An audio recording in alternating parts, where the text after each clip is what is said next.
to my channel Masar Academy. This is Himanshu. Let's start the topic.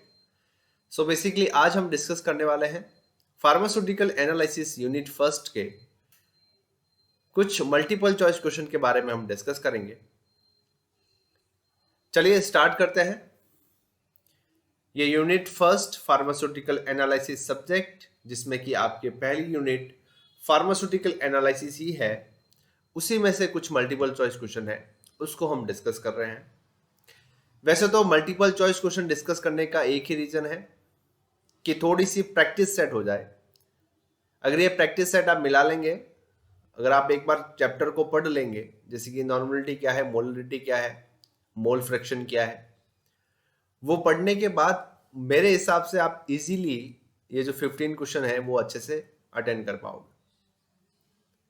क्योंकि अगर आप सोचोगे कि ये मल्टीपल चॉइस क्वेश्चन को मैं रट लूं कि भाई इसका आंसर ये होगा, इसका आंसर ये होगा, उससे कुछ फायदा नहीं होने वाला है, क्योंकि क्वेश्चन का जो मोड है वो चेंज हो सकता है। इसलिए कंसेप्ट अगर आपका क्लियर होगा तो वहां पे आप अच्छे से आंसर दे के आगे बढ़ सकते हैं। चलिए स्टार्ट करते हैं। The number of gram equivalent of solute per litre solution is known as, with explanation मैं ट्राई करूंगा एक एक क्वेश्चन का आंसर देने की। तो यहां पे क्या आ रहा है, देखिए ग्राम इक्विवेलेंट, जैसा कि हम जानते हैं सर, नॉर्मलिटी जो है इसका मतलब क्या होता है, नंबर ऑफ ग्राम इक्विवेलेंट पर लीटर ऑफ सॉल्यूशन। तो इसका आंसर क्या हो जाएगा आपके, ए यहां पे दिख रहा है, नॉर्मलिटी इसका आंसर जो है वो होना चाहिए, number of gram equivalent divided by 1 litre solution. Next question number second, the number of gram mole of solute per litre solution. ठीक है, नंबर ऑफ ग्राम मोल, तो number of mole divided by 1 litre solution क्या होता है, molarity होती है sir. Yes, B answer is right. Next आता है आपके question number third, the number of gram mole of solute per litre पर KG solution is known as. तो जैसा कि हम जानते हैं, नंबर ऑफ ग्राम पर केजी सॉल्यूशन को हम बोलते हैं molality, MOLALITY।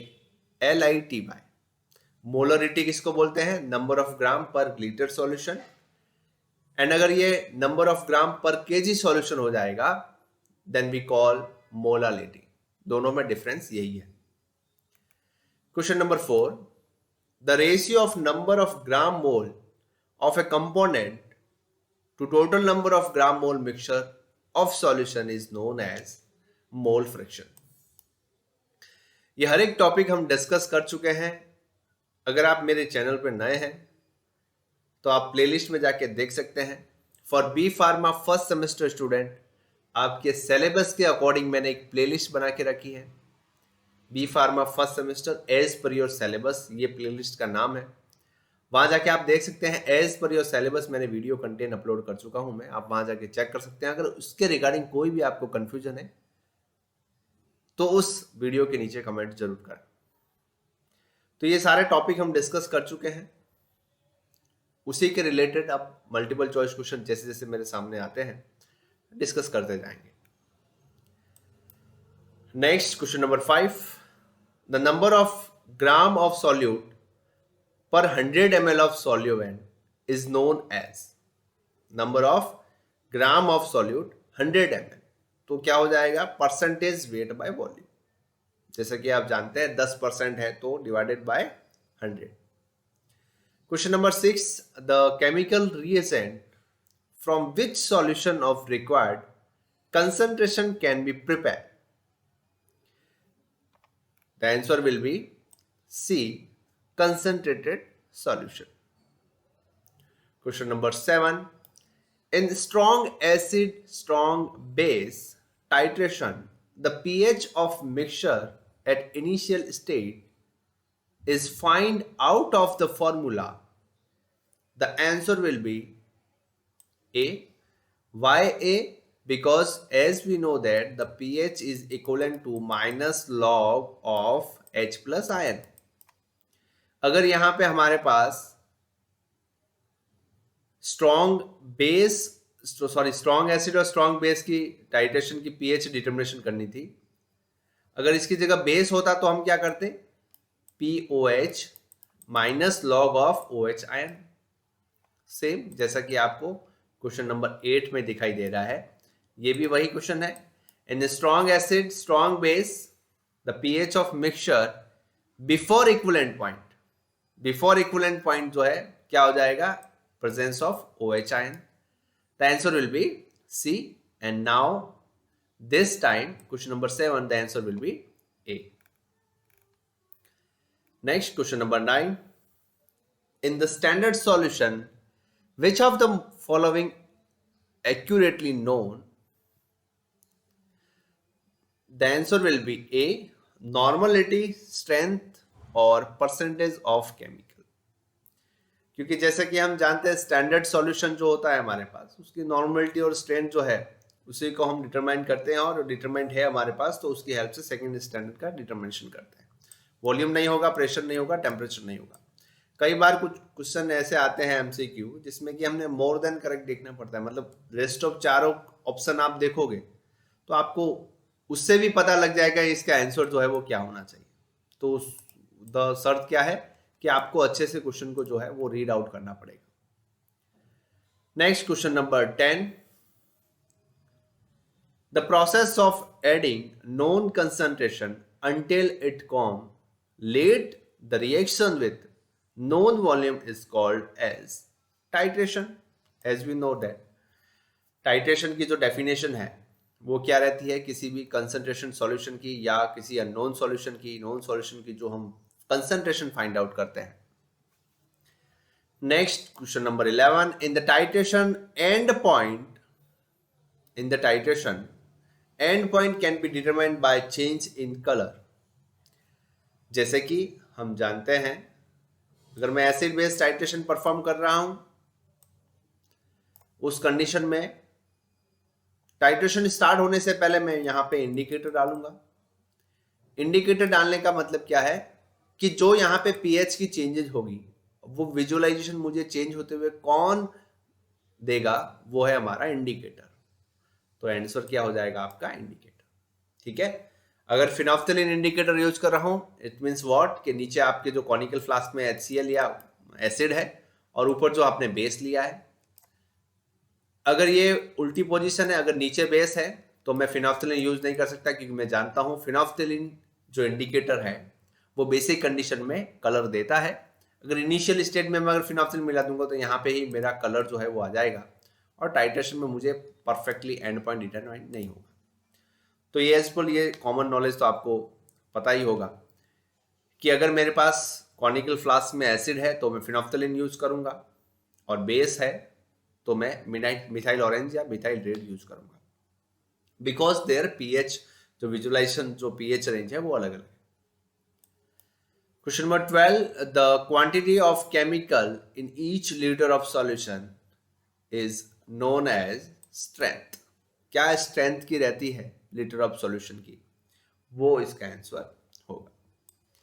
Next question number 13, exactly requirement concentration can be prepared from the chemical reagent is called as primary standard। as we know that the primary standard, those who are standard जिनकी हमें concentration जो है वो already known होती है।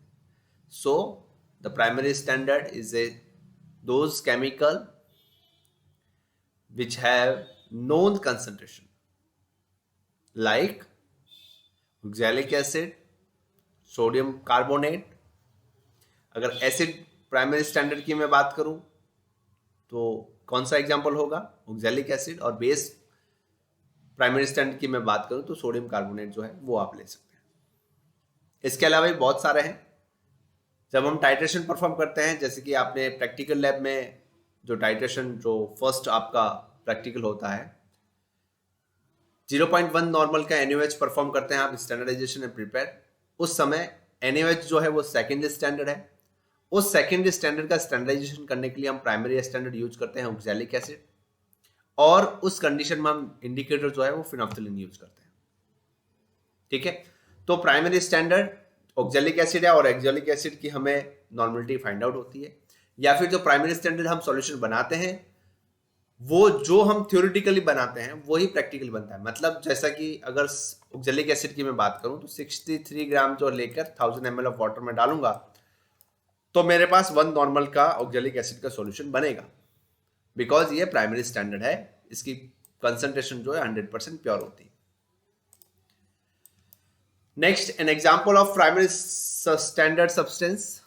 इनमें से कौन सा एग्जांपल जो है आपको प्राइमरी स्टैंडर्ड दिख रहा है? तो सबसे पहले हमको क्रॉस करना है। NaOH नहीं है सर, सेकेंड स्टैंडर्ड है। NH4OH नहीं है सर, FeSO4 नहीं है सर, पीछे बचा कौन सा आपका Na2CO3, सोडियम कार्बोनेट। तो आंसर क्या हो जाएगा? B, it is a primary standard.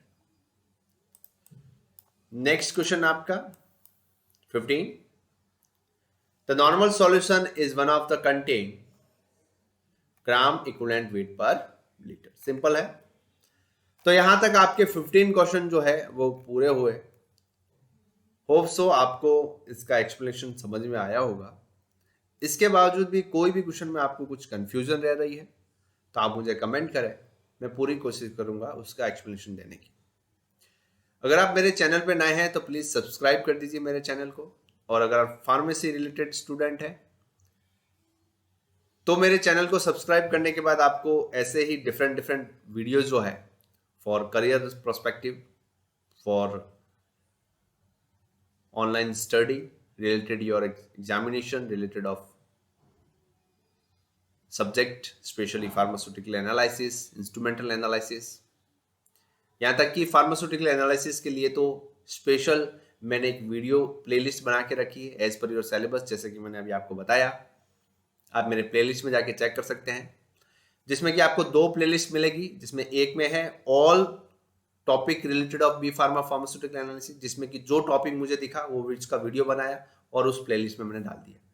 फिर मुझे लगा कि इसको एक सीक्वेंस वाइज करना चाहिए, तो मैंने एज पर सीक्वेंस वाइज उसी प्लेलिस्ट में वीडियो निकाले और एक अलग प्लेलिस्ट बना दी एज पर योर सिलेबस। तो अगर आप बी फार्म फर्स्ट ईयर के स्टूडेंट हैं तो प्लीज सब्सक्राइब माई चैनल, और वहां जाके आप वो प्लेलिस्ट चेक कर सकते हैं। और अगर आपको वीडियो सही लगा हो तो प्लीज शेयर करें, लाइक करें, कमेंट करें। So thank you so much for watching, keep watching